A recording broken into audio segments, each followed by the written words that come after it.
Okay, here's my old binder I used to use while I was in 7th grade last year. Uh, this was a comic I never finished. It was about Lightningvolt. It was an origin. Lightningvolt begins. You can see this. I wasn't good at drawing, so don't bash on me. Uh, so it started from here. And, well, it's just the bad guy says, "What the hell?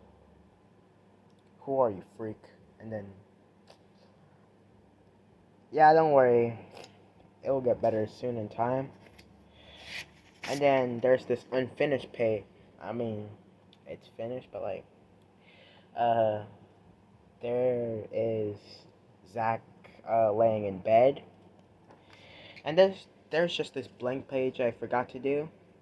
Because, like, I was too busy making a video. So, this is the original Lightningvolt Begins comic.